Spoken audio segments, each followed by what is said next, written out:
नमस्कार, स्वागत है आपका मनी 9 के इस स्पेशल डिस्कशन में, जिसमें आज हम बात करेंगे बहुत ही इंटरेस्टिंग टॉपिक की, जिस पर आपकी सबकी निगाहें टिकी हुई हैं, क्योंकि लगातार बाजार में गिरावट जारी है। लेकिन इस गिरावट का कितना कुछ असर हमें देखने को मिल रहा है, आज इन सभी मुद्दों पर बात करेंगे और ये भी जानेंगे कि कौन सी ऐसी कंपनीज हैं जिन पर इन गिरावट का सबसे ज़्यादा असर देखने को मिला है। और इस पूरे मुद्दे पर बातचीत करने के लिए मेरे साथ मेरे सहयोगी मिस्टर संदीप ग्रोवर जुड़ चुके हैं एक बार फिर आप सभी के साथ। सर, बहुत बहुत स्वागत है आपका। Thank you so much. आज स्मार्ट लग रहा है काफ़ी ज़्यादा।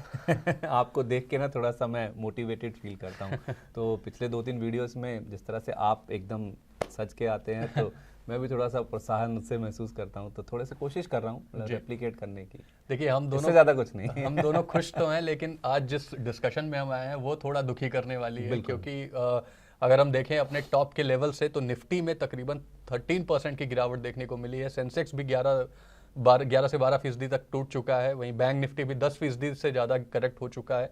मिड कैप और स्मॉल कैप में भी 19% से लेकर 23% तक की गिरावट देखने को मिली है।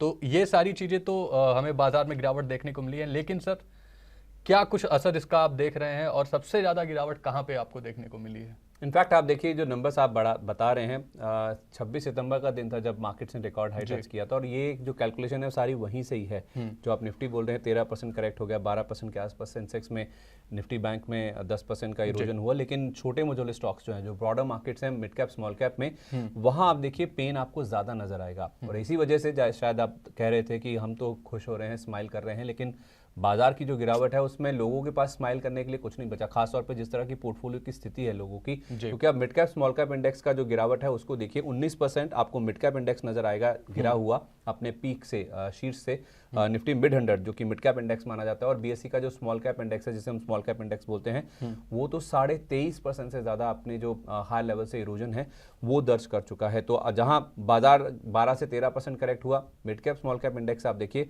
19 से 24% तक की जो गिरावट है वो दर्ज कर चुके हैं।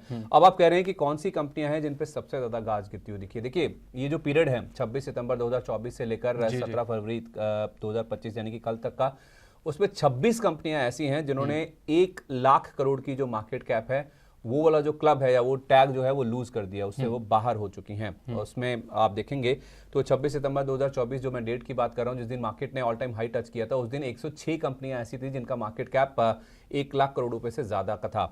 कल यानी कि 17 फरवरी तक के जो आंकड़े हैं उसके मुताबिक इस श्रेणी में केवल 82 कंपनियां ही बचती हुई दिखी हैं। तो 24 कंपनियां इसमें से निकल चुकी हैं, और उसमें ओवरऑल देखा जाए तो कुल मिला के 26 कंपनियां जो कि अपना 1 लाख करोड़ रुपए का जो मार्केट कैप का टैग है उससे बाहर हो चुकी हैं। अब आप बोलेंगे कि जो टॉप 10 कंपनियां हैं मार्केट कैप के हिसाब से, रिलायंस इंडस्ट्रीज। मैं उसी पर ही आ रहा था सर, कि अभी फिलहाल हम ये जानने की कोशिश करेंगे कि 1 लाख करोड़ के मार्केट कैप से कौन सी कंपनीज बाहर हुई हैं, लेकिन इस गिरावट का असर हमारे हैवी वेट्स पर कैसा हुआ है? दिग्गजों पे पहले आप जानना चाहते हैं, फिर आप आएंगे मिड कैप स्मॉल कैप पे, ठीक है। तो रिलायंस इंडस्ट्रीज जो कि in terms of market cap या वैल्यू के हिसाब से सबसे बड़ी कंपनी है, सबसे मूल्यवान कंपनी है।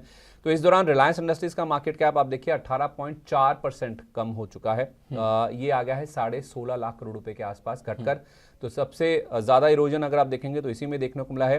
टीसीएस ये दूसरे पायदान पर आती है, इसमें 9% की गिरावट हुई। अभी इसका जो करंट मार्केट कैप है कल की डेट के हिसाब से 14.1 लाख करोड़ पर है।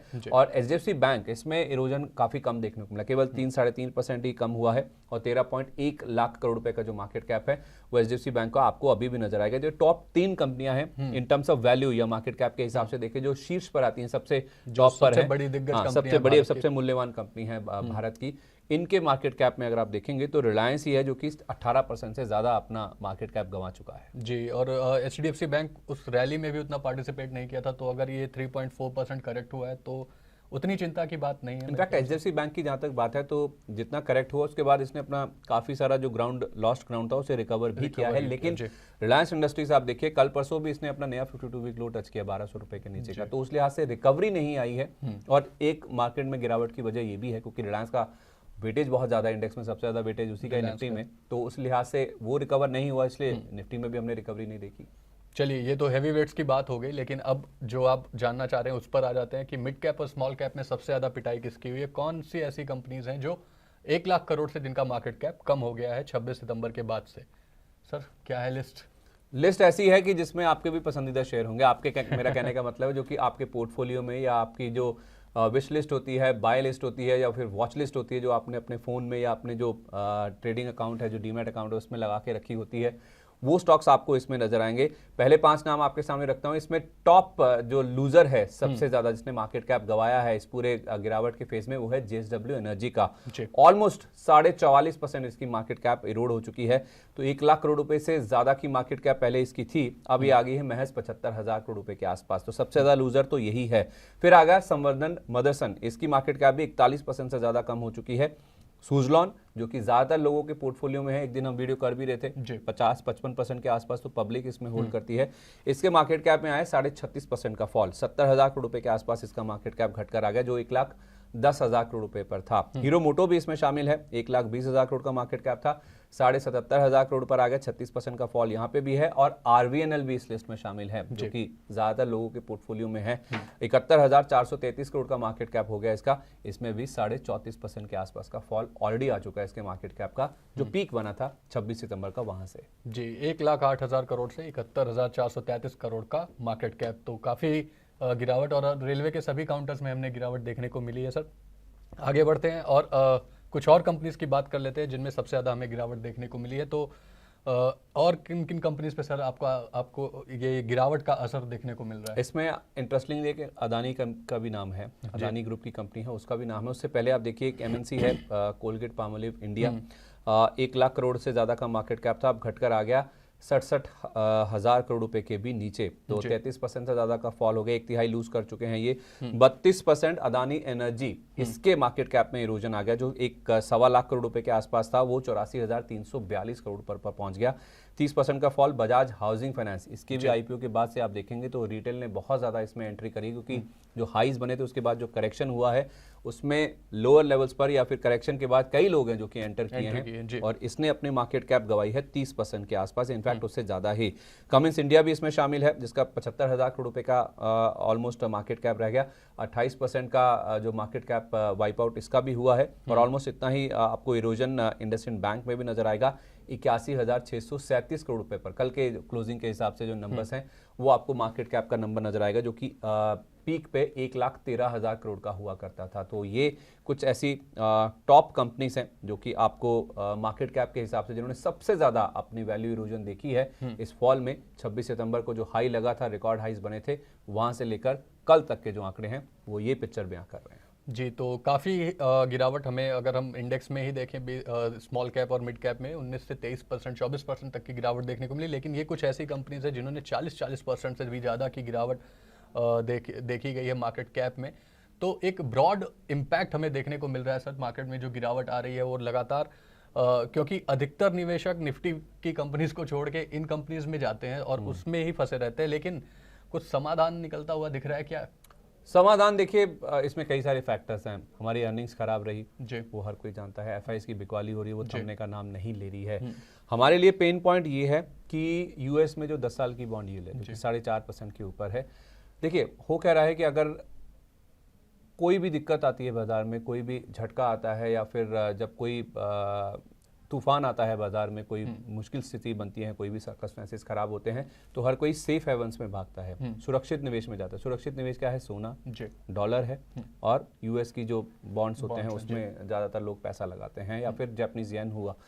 तो अब अगर US की बॉन्ड यील्ड आपको 4.5% का रिटर्न दे रही है, तो कोई फिर भारत में क्यों निवेशित रहेगा, जहाँ पे अर्निंग्स कमजोर हैं, ग्रोथ को लेकर चिंताएं हैं, महंगाई काफ़ी ज़्यादा है। अब चलो ठीक है, रेट कट हो गया एक आपका 5 साल के बाद, लेकिन फिर भी अगर आपको US में बैठे बैठे या फिर US की करेंसी में ही बैठे बैठे आपको 4.5% का रिटर्न मिलेगा, तो कोई क्यों नहीं वहाँ पे पैसा लगाएगा? कोई यहाँ पे क्यों आएगा? अपना डॉलर से पैसा पहले रुपये में कन्वर्ट करेगा, फिर उसे यहाँ लगाएगा, फिर रुपये को डॉलर में कन्वर्ट करेगा, फिर अपने यहाँ लेके जाएगा। इतना रिस्क कोई नहीं लेगा, सिस्टमिक रिस्क, करेंसी रिस्क कोई भी नहीं लेगा। तो ये सारे फैक्टर्स हैं जो कि बाजार के ऊपर हावी होते हुए नजर आ रहे हैं। वैल्यूएशन तो हाई है ही हैं। अब इन सब चीज़ों को एक साथ नीचे आना होगा, या तो प्राइस करेक्ट होंगे या फिर हमें अर्निंग्स को इंप्रूव होना होगा, यानी कि कंपनियां जो मुनाफा कमा रही हैं वो बढ़कर आना चाहिए, जिससे कंपनियों की EPS में ग्रोथ आती हुई दिखे। अब वो इस तिमाही में हुई नहीं है, तो जाहिर सी बात है फिर प्राइस ही करेक्ट होंगे। अगर आपको वैल्यूएशन को नीचे लाना है तो one has to come down, या तो आपकी अर्निंग्स ऊपर जाएं या फिर आपके प्राइसेस नीचे आएं। तो फिर अर्निंग्स ऊपर नहीं जा रही, अर्निंग्स नीचे आ गई, तो फिर प्राइस उसके साथ साथ ज्यादा नीचे आ रहा है। यही कारण है कि बाजार में जो गिरावट है वो आपको मिड कैप स्मॉल कैप में ज्यादा दिख रही है, क्योंकि यहीं पे वैल्यूएशन ज़्यादा हाई थे। जी, प्राइस तो नीचे आ रहा है सर, वो हमें दिख भी रहा है, लेकिन अब बात करते हैं दूसरे पहलू की। अर्निंग, अगर आप बोल रहे हैं कि अर्निंग इंप्रूव होनी पड़ेगी तो उसके लिए ग्रोथ का फैक्टर कितना इंपॉर्टेंट हो जाता है, क्योंकि हम लगातार देख रहे हैं गवर्नमेंट भी इस बात को लेकर चिंतित है, और जिसकी वजह से रेट कट भी हमें देखने को मिला, सीआरआर में भी हमें देखने को मिला। गवर्नमेंट लगातार बैंकिंग सिस्टम में पैसे इन्फ्यूज कर रही है। कई तरीके के ऐसा लग रहा है कि बेचैनी सी मची हुई है, और हर तरीके के एफर्ट डाले जा रहे हैं ताकि ग्रोथ के नंबर सुधरें और ये फॉरेन इन्वेस्टर्स को भी वापस बुलाया जा सके। ये किस हद तक आप सुधरते हुए देख रहे हैं कि अर्निंग्स को लेके नेक्स्ट क्वार्टर में, ये क्वार्टर तो चलो हो गया, मार्च तिमाही के जब नतीजे आएंगे तो उसमें क्या कुछ उम्मीदें हैं कि ये सुधरता हुआ दिखेगा? थोड़ा रिस्पाइट दिखेगा, क्योंकि सरकार ने भी ये जो बोनांजा दिया है 12 लाख वाला जो इनकम फ्री करी, इन्होंने टैक्सेबल इनकम फ्री करी है, उसका भी इम्पैक्ट दिखेगा। हालांकि वो 1 अप्रैल 2025 से लागू होता हुआ दिखेगा, लेकिन फिर भी थोड़ा बहुत तो यूफोरिया आता है, क्योंकि मैं इंडियंस तो नहीं कहूँगा, वैसे भी कोई भी जो सैलरीड क्लास है, आपकी जैसे ही आपको पता है कि मेरी सैलरी बढ़कर इतनी होने वाली है, आप अपने खर्चे पहले से प्लान कर। जी बिल्कुल। तो जो एक्सपेंडिचर है या फिर जो खपत, जिसे हम कंजम्पशन कहते हैं, वो उसमें जरूर दिखेगा। अगर खपत बढ़ती है, नो डाउट फिर आप कहेंगे कि इन्फ्लेशन भी बढ़ेगी, खैर वो अलग मुद्दा है, उसे साइड में रख देते हैं। अगर खपत बढ़ती है तो उसका एफएमसीजी कंपनियां, जो रोजमर्रा के इस्तेमाल की चीजें होती हैं, वहां पे अगर वो बढ़ेगा तो एफएमसीजी कंपनियों की अर्निंग्स बढ़ती हुई दिखेगी, वो भी शेयर बाजार में रिफ्लेक्शन आता वो दिखेगा। अगर एफएमसीजी कंपनियों की खपत बढ़ेगी या उनकी डिमांड बढ़ेगी, तो वो हो सकता है फिर उनको अपने जो कैपेसिटीज हैं वो बढ़ानी पड़े, या फिर उनकी कैपेसिटी यूटिलाइजेशन इंप्रूव होती हुई दिखेंगी। अगर नए प्लांट्स आते हैं, नई मैन्युफैक्चरिंग यूनिट्स लगाते हैं, नए एक्सपेंशन करते हैं, तो उससे रोजगार बढ़ेगा।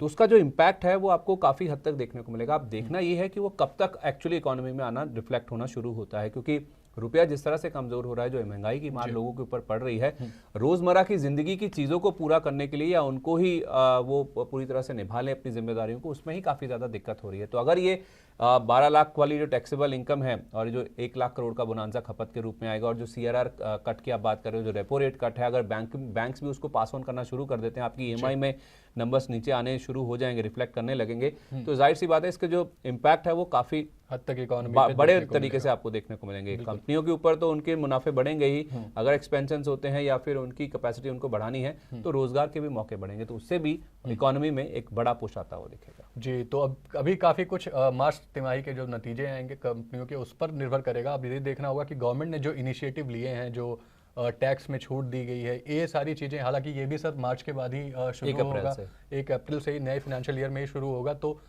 काफ़ी कुछ निर्भर करता है। बैंकिंग सिस्टम में जो सीआरआर कट किया गया, जो रेपो रेट में कटौती की गई, उन सब को चीज़ों को लेके, और इकोनॉमी में कितने पैसे आते हैं उस पर लेके ग्रोथ अगली तिमाही का निर्भर करेगा। तो इंतजार थोड़ा करना होगा सुधार के लिए। ग्रोथ लौटेगी तो एफआईज भी लौटाएंगे, बिल्कुल लौटेंगे सर, क्योंकि उन्हें पैसे ही कमाने हैं, और अगर अच्छा रिटर्न यहाँ पे, क्योंकि अगर हम लॉन्ग रन में देखें तो इंडिया की ग्रोथ स्टोरी अगर हम बात कर रहे हैं जिन एक्सपर्ट से, तो सभी बोल रहे हैं कि इंटैक्ट है ग्रोथ। एक मेजर वर्कफोर्स इंडिया के पास है, बस उसको सही डायरेक्शन की जरूरत है, और वो उसके लिए सरकार नए कदम उठा रही है। Thank you so much Sandeep sir हमारे साथ जुड़ने के लिए और ऐसे इंसाइटफुल कॉन्वर्सेशन के लिए। साथ ही आपको ये वीडियो कैसी लगी हमें कमेंट में जरूर बताएं। वह ऐसी ही वीडियोस के लिए लगातार देखते रहें मनी9।